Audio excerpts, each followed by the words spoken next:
মোহাম্মদপুরে উপজেলা ছাত্রদলের অঙ্গ সংগঠনের আয়োজনে মরহুমা বেগম খালেদা জিয়ার আত্মার মাগফিরাত কামনায় দোয়া এবং ইফতার মাহফিল অনুষ্ঠিত হয়েছে। বিস্তারিত দেখুন জনি আহমেদের প্রতিবেদনে।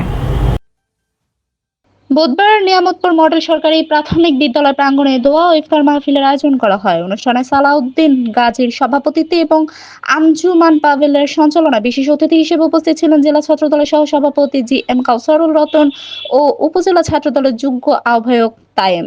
এছাড়া উপস্থিত ছিলেন নিয়ামতপুর সরকারি কলেজ ছাত্রদলের ভারপ্রাপ্ত সভাপতি সাজ্জাদ হোসেন, সাধারণ সম্পাদক অবায়দুল, সাংগঠনিক সম্পাদক জয় মণ্ডল, নিয়ামতপুর কলেজ শাখা ছাত্রদলের সাবেক সভাপতি সুলতান মাহমুদ সহ নিয়ামতপুর কলেজ, বালাতৈর ও চন্দরনগর ডিগ্রি কলেজ ছাত্রদলের নেতাকর্মীরা। অনুষ্ঠানে মরহুমার রুহের মাগফিরাত কামনায় বিশেষ দোয়া ও মোনাজাত করা হয়।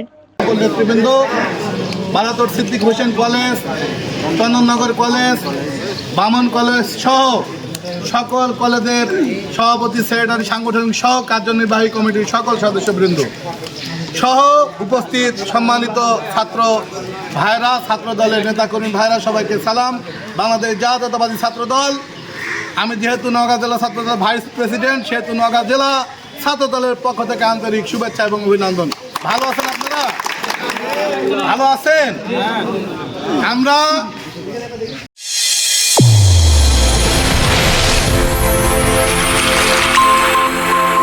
চ্যানেল A1 হৃদয়ের স্পন্দন।